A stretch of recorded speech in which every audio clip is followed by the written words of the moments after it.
Komið sæl aftur og velkomin að Rauðaborðinu. Ég heiti Marja Lilja og hjá mér eru góðkonur frá UNICEF, Inger Erla Thomsen, sérfræðingur í málsvarastarfi UNICEF á Íslandi og Eva Bjarnadóttir, teymistjóri innanlandsdeildar UNICEF. Verið velkomnar. Takk. Þeir eru komnar hingað til þess að ræða nýútkomna skýrslu frá UNICEF. Það var nú svo aðeins sagt frá henni í fréttum í gær, en það er alltaf svolítið gott að geta svona sest niður og krufið málin aðeins betur hérna við rauðaborðið og mér langar svona að kannski, já, þig meira svona stiklið á stóru en það sem vakti svona athygli mína var lífsánægja íslenskra ungmenna minnkaði 6% frá 2018 til 2022. Þetta er svo sem alveg í svona takti við það sem maður hefur kannski séð og heyrt svona í samfélaginu, umræðin í samfélaginu hefur alveg verið á þennan veg. En það sem er kannski svona sláandi og ennum leið mikilvægt er að þetta kemur frá UNICEF sem er einmitt hvorki hagsmunaaðili né ríkið. Hérna er eitthvað, já, sló þetta ykkur svona eins? Já, algjörlega. Ég held að skýrslan sem við gáfum út, eða sem að UNICEF gaf út, þetta er rannsóknarmiðstöð UNICEF Innocenti,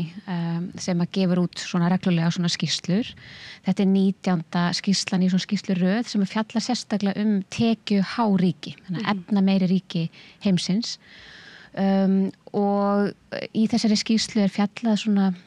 á svolítið breiðum grunni velferð barna í heimi sem að við erum að fara í gegnum rosalega breytingar og þar sáum við einmitt svona, þetta er svona ein af niðurstöðunum, gríðarlega mörgum niðurstöðum varðandi velferð barna og við huggum eftir þessu, þessari lækkun á lífsánægju hjá Íslandi sem að er mikil samanborið við sérstaklega Norðurlöndin sem að ég held að við svona kannski viljum helst bera okkur saman við. En síðan líka umfjöllunin í skýrslunni er svo áhugaverð hvað er það sem hefur áhrif á lífsánægju ungmenna.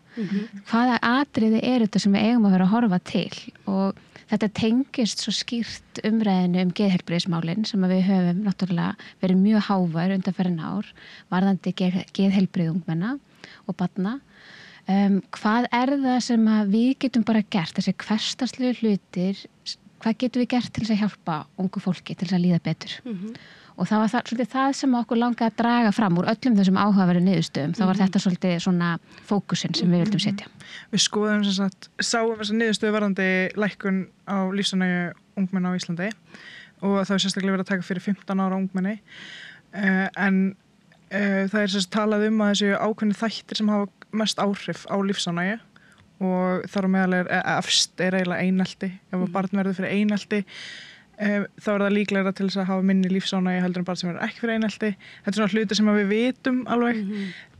en þar á eftir er það tengsl við foreldra og það er kannski eitthvað sem er kannski meira við vitum þetta alveg svo sem en að það sé beint á eftir einelti er kannski svolítið svona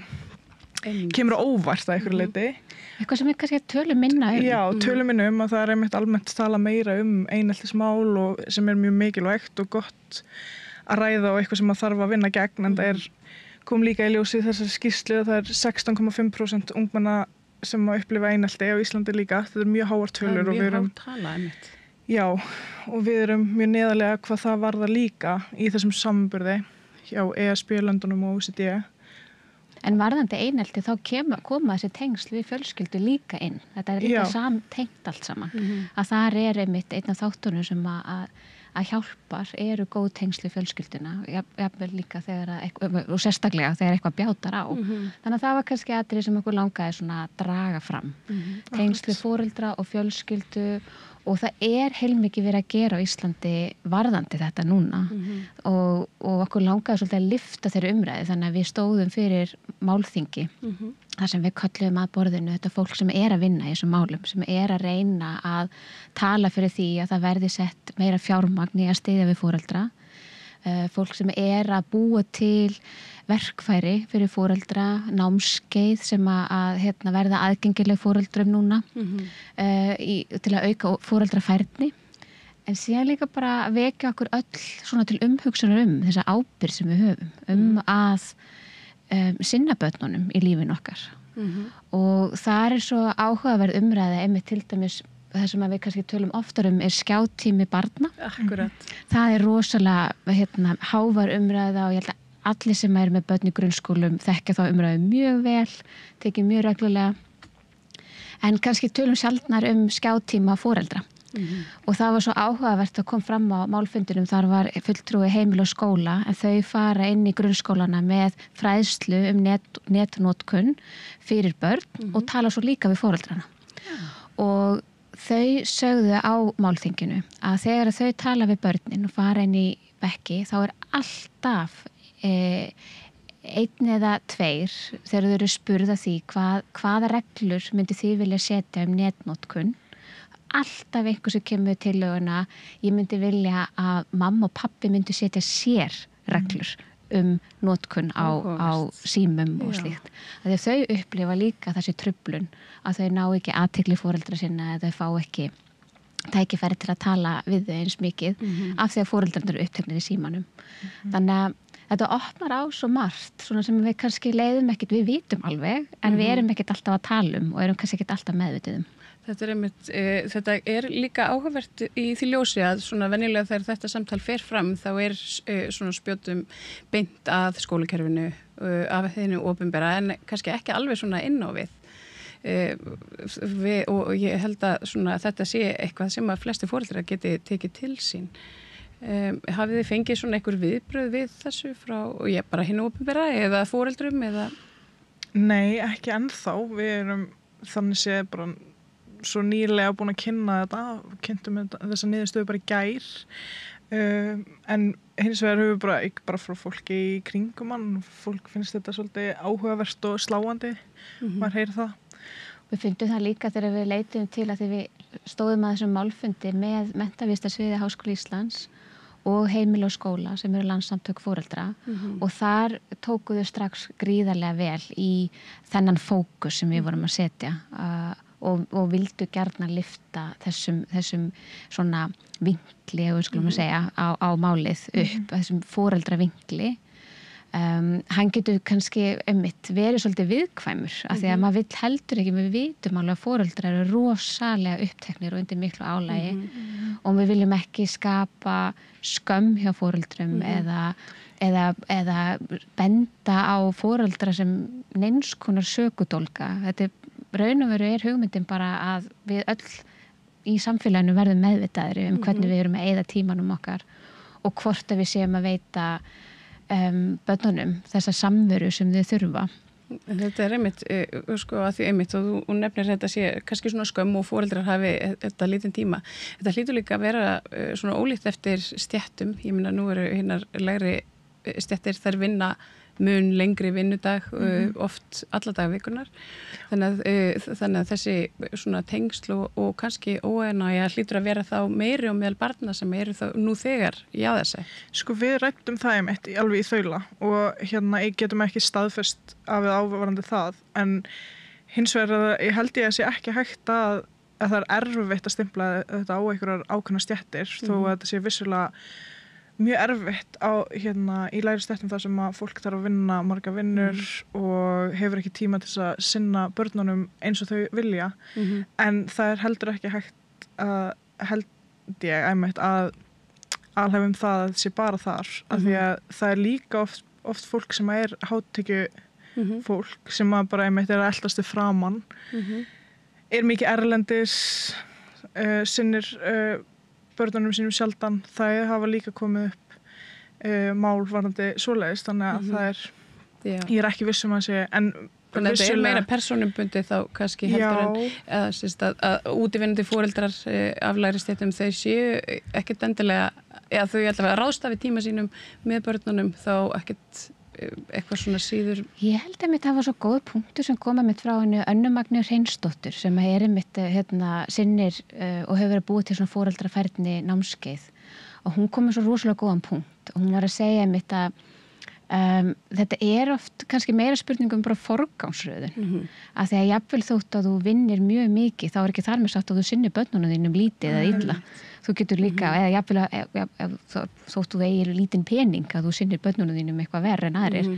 Þannig að þetta kannski meira spurningum bara hvernig að fólk sé meðvitað að þetta hlutverk að þurfa að taka sér tíma á hverjum degi til þess að eiga þetta góða spjall og nota litlu mómentin þar sem maður getur mótnarna eða kvöldmatatíman og slíkt. Þannig að það er kannski einstaklingsábyrgðin en síðan eins og UNICEF horfir svolítið á velferð barna þá er það þessi innsti hringur sem eru foreldrarnir og fjölskyldan að það er ákveðin ábyrgð þar. En síðan utan það fólk og þessa fjölskyldu einingu er nærsamfélagið og það er líka ábyrgð og þar eru skólinn og þar eru íþróttafélögin og ég held að margir foreldrar kannast við það að þegar börnin eldast þá fara íþróttaæfingar að vera á kvöldmatatíma til dæmis og þá fer það að missa af þessum tækifærum að börnin eru kannski 13-14 ára gömul að koma heim klukkan 9:30 á kvöldin eftir æfingar og það er eina mómentið kannski þú ert búin að missa af kvöldmatnum og þessum öðrum tímum yfir daginn. Síðan er utan nærsamfélagið er náttúrulega bara samfélagið heild og það er stjórnvöld og stjórnvöld geta líka bera ábyrgð þarna gagnvart fjölskyldunni og að búa til barnvænt samfélag og þar þurfum við verið að horfa á atvinnumarkaðinn og þar höfum við náttúrulega verið að stíga mjög jákvæð skref með því að stytta vinnudaginn og það þarf náttúrulega að nýtast öllum fjölskyldum og það er kannski ekki alveg jafnt skipt núna. Og síðan er það bara heimurinn í heild og það er náttúrulega bara fullt af áskorunum í heiminum, það eru efnahagslegar áskoranir, það koma faraldrar eins og COVID og allt það, allir þessi utanakomandi þrýstingur en all þessi lög sem eru utanum barnið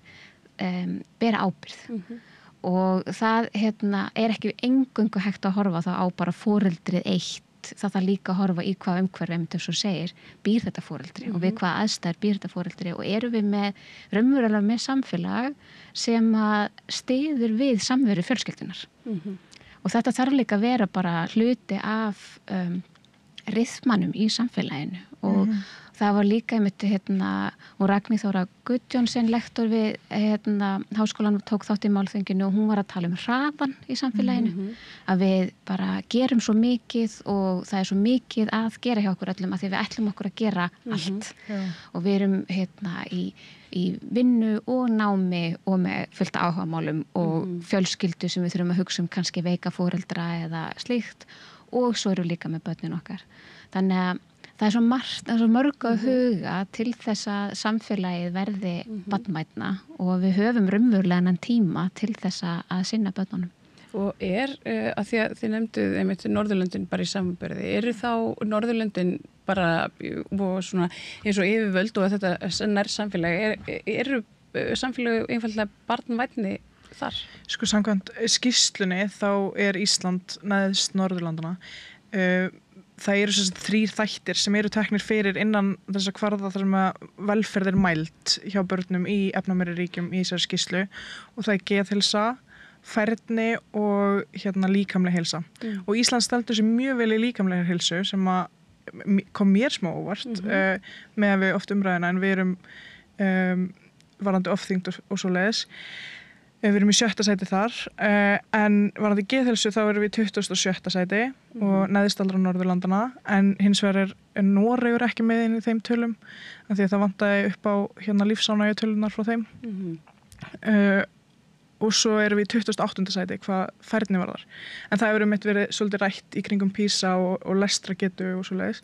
Þessin ákveðum við, það er enn önnur ástæðan af hverju við ákveðum að taka þennan vinkil umfram aðra vinkla innan þessar skýrslu. En varandi lífsánægjuna, það lækkaði lífsánægja ungmenna á Íslandi 6% eins og nefndir þarna áðan. En í hinn Norðurlöndunum, það er að segja Finnlandi, Svíþjóð og Danmörku, þá annarkvort stóðin í stað eða lækkaði mestalega 2%. Þannig að við erum alveg lækkuðum svolítið meira en þau. Þetta er vissulega hljómar kannski ekkert eitthvað svakalega lækkun og að einhverju leyti þá má alveg horfa á suma svona áhrifaþætti eins og COVID og eitthvað slíkt en að samanskapi þá eru við líka landið í þessari skýrslu sem að lokaði skólum langminnst í COVID þannig að það er heldur ekki hægt að stempla alfarið það að mínu finnst mér sko og þessin er einmitt eitthvað sem að eins og Eva kom inn á við þurfum sem samfélag í heild að einhvern veginn skoða hvernig við ætlum að gera þetta og taka bara svona átak í þessum málum og það náttúrulega ýmislegt á Norðurlöndunum sem að svona varandi fjölskyldustefnu sem að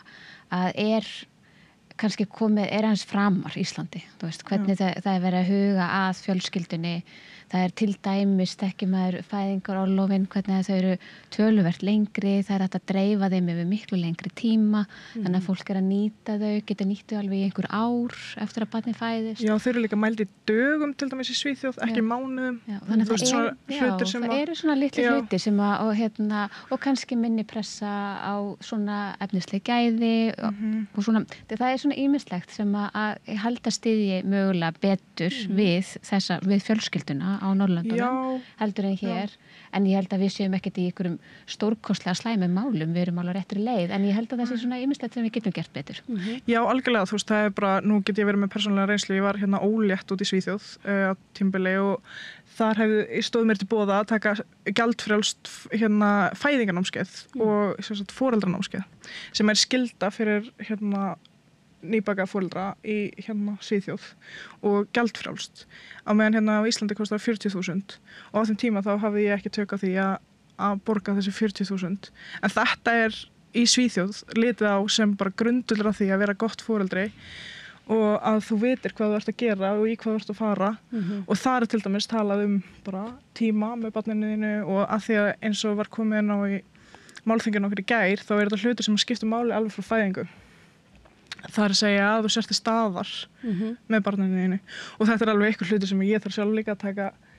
inn á mig sko en það svona litli hluti líka sem að ég held að geta skipt miklu máli í hérlendis og geta hjálpa til. Mér finnst þetta mjög áhugavert líka í hérna svona samhengi við samræðina sem átti þessi stað svona svolítið í síðustu helgi og upp á þessari viku þegar Snorri Másson þingmaður Miðflokksins hann talar fæðingatíðni og hann talar að hérna Íslendingar þurfi að hérna fara að drífa sér búið til fleiri börn. Samkvæmt þessu þá bara ættum við kannski ekkert að vera því, við ættum að einbeita okkur að því að láta þeim börnum sem við eigum nú þegar líða aðeins betur fyrst. Þannig að það svona, já, það einhvern veginn svona, það ákveðin skekkja eitthvað staðar. Þetta augljóst forgangsatriði. En einhver, þó maður getur nú svona alveg sagt sér sjálfur bara að það eru tengsl á milli óánægju og svona, þú veist, og leiða hjá börnum og kannski fíknar og áhættuhegðunar og glæpa hegðunar jafnvel. Það ekki rétt túlka hjá mér? Það eitthvað sem þið skoðuðu? Það var ekki tekið fyrir þessa skýrslu, ekki að neinu leyti sko. Það eru ákveðnir þættir sem eru teknir fyrir innan þessar 3 þáttar sem ég sagði þá skiptist hver þáttur í 2 þætti og geðheilsa til dæmis skiptist í lífsánægju og svo hérna sjálfsvígstíðinu var það ekki? Jú. Við tókum ekki fyrir sjálfsvígstíðina því að þær tölur eru svolítið ómarktækar í íslensku samhengi þar að segja ef það einhver prósentu minnkun á sjálfsvígstíðinni þá erfitt að segja til það því að svo lækkun getur orðið svo mikil sko á milli ára út af fáum atvikum miðað við hinn ríkin. Já, ég skil. Þannig að þó að það sé vissulega mjög alvarlegt mál og eitthvað sem þarf að skoða þá svona ákveðum við samt sem áður að taka þannig vingil. En já og það svona auðvitað, það eru ekki allir þættir teknir inn í þessa skýrslu en mjög margir sem eru teknir þannig að við getum ekki. Og auðvitað hérna bara getur maður alveg sagt það að sjálfsögðu tengist líðan barna og hegðun. Það bara segir sig sjálft að hegðun barna, hvort sem það þá hérna einhver fíkni hegðun eða áhættu hegðun bara almennt. Auðvitað tengist hún að einhverju leyti bara aðbúnaði þeirra og líðan og svoleiðis þannig að það en hvort að það hægt að tengja saman lífsánægju og svo áhættuhegðun það kannski svona lengra þar á milli. Já, ég held þessi líka mikilvægt að taka fram að þessi lífsánægja mæld, þetta self-reported lífsánægja. Þetta út frá PISA og hvað þau segja að þau sé ánægð með lífið. Og þá spurt hversu ánægður ertu með lífið í dag. Og það kannski líka einmitt einn vandi sem að við hérna PISA-könnunina og bara svona kannanir almennt að það ekki alltaf kannski hópurinn sem þeir langa mest að ná til og vita eitthvað meira tekur ekkert endilega þátt í þessum könnunum af því að það eru kannski einmitt börnin sem eru ekki mætt í skólan til þess að svara könnuninni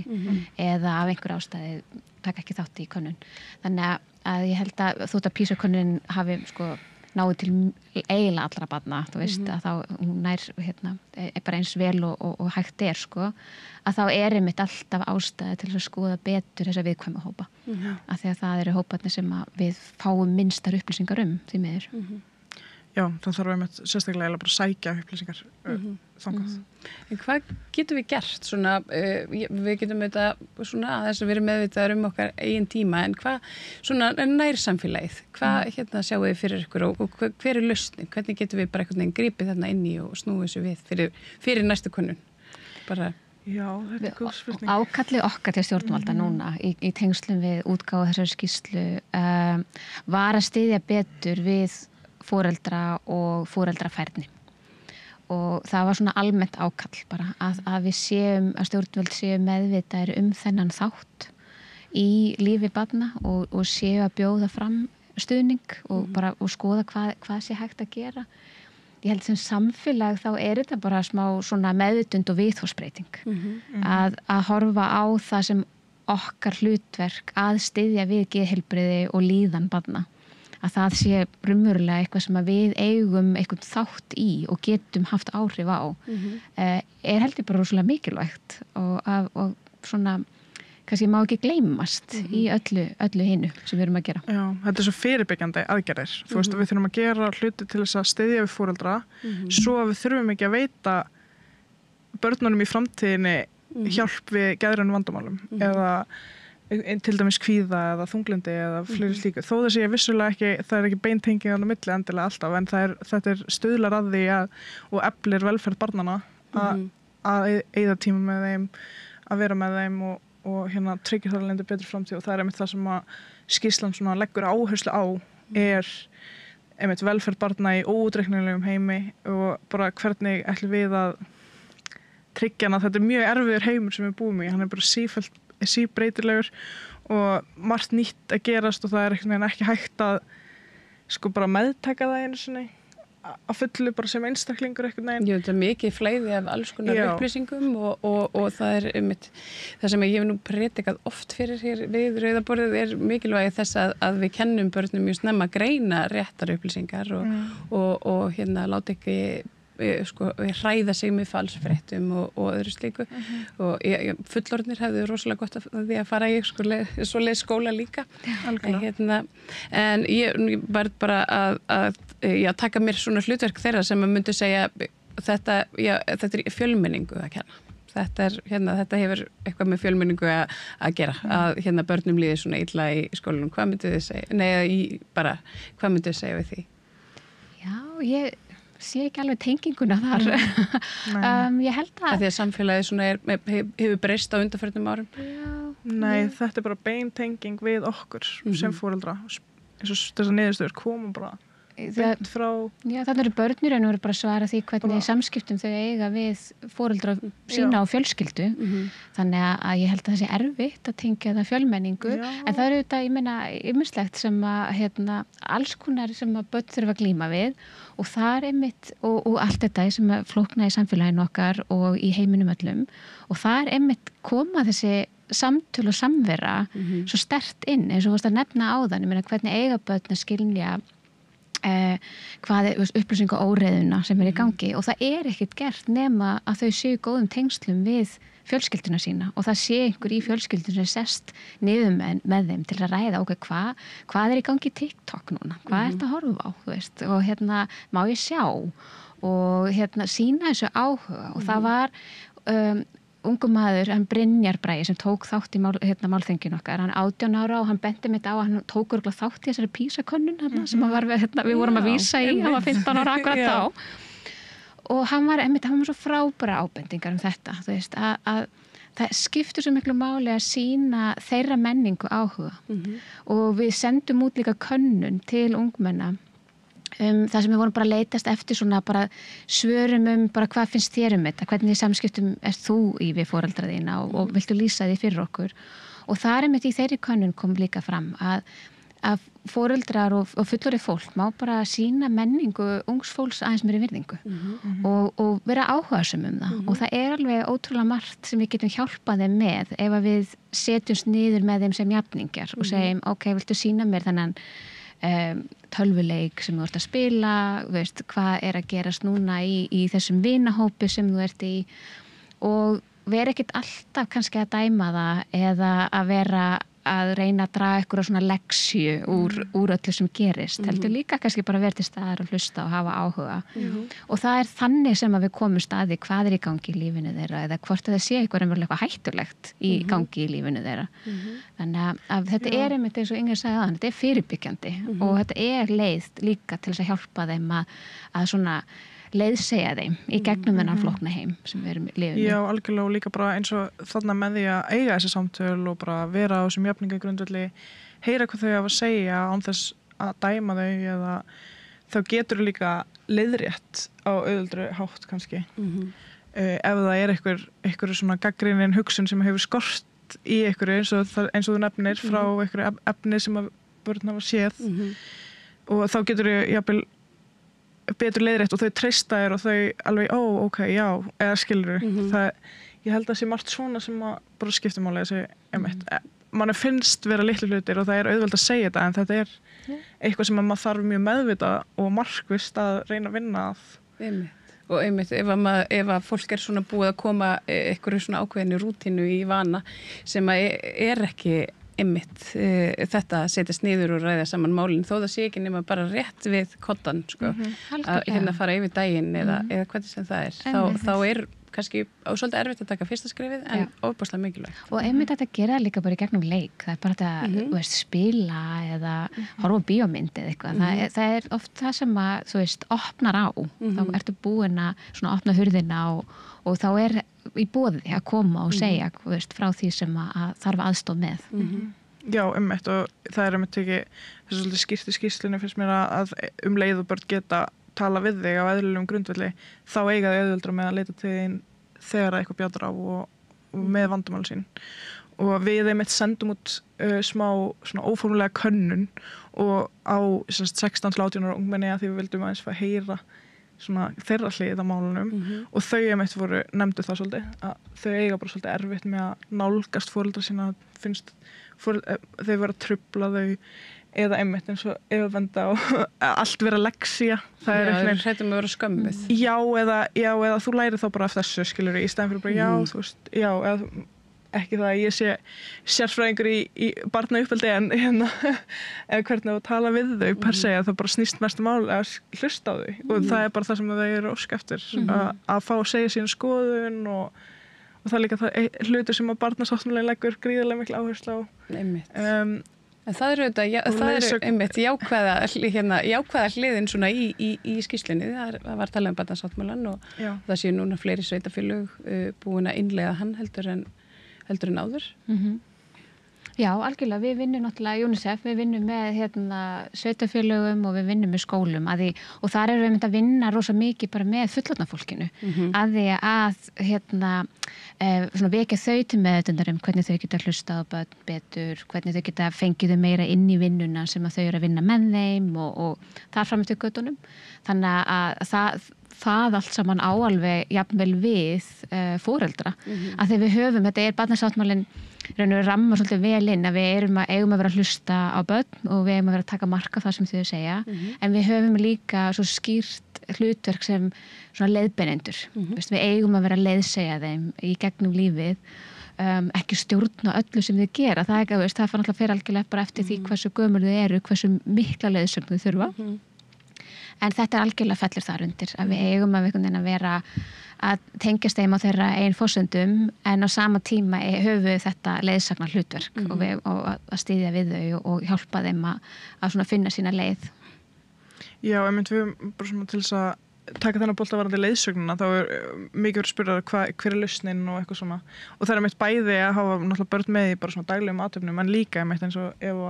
bent á að tengjast þeim á þeirra forsendum hvað er það sem að þau hafa áhuga á vilja þau sína þér eitthvað að ertu að gera lítið úr því sem að þau eru að gera þú veist þessir hlutir sem að skipta greiðlega miklu máli sko Og svo hefur líka verið bent á mikilvægi þess að börn hafi hlutverk. Já. Þau þurfa líka að finna til sín og hafa tilgang og þó maður setja þær ekki einhverja hörku vinnu að þá má alveg, þau með alveg finna til sín á heimilinu og finna að þau skipti máli fyrir fjölskyldinu á heimilið og hafa eitthvað hlutverk bara eftir því hversu gömul þið eru, þá þurfa verkefnin að henda þeim en já, það má alveg gefa þeim eitthvað svona verkefnin á heimilinu og þá líka finna þau að þau skipta máli og þau skipta þig máli og það bara mikilvægt fyrir okkur öll, hafa eitthvað tilgang. Þakka ykkur kærlega fyrir Inger og Eva fyrir að koma og útskýra þetta svona í aðeins ítalegri máli efni skýrslunar sem er aðgengileg hvar? Það er frétt á heimasíðun okkar, það sem var hægt að nálgast þessa skýrslu. Já, í heilsinni. Hún er á ensku en já, hún er í heilsinni. Og það er í unicef.is. Já, unicef.is. Takk kærlega fyrir komuna. Takk svo leiðis. Og dóki við það meira hér handa við auglýsingar. Með því að ganga í leigjendasamtökin styður þú baráttu leigjenda. Leigjendasamtökin eru fyrir öll þau sem vilja vinna að réttlæti og öryggi á húsnæðismarkaði. Leigjendasamtökin.is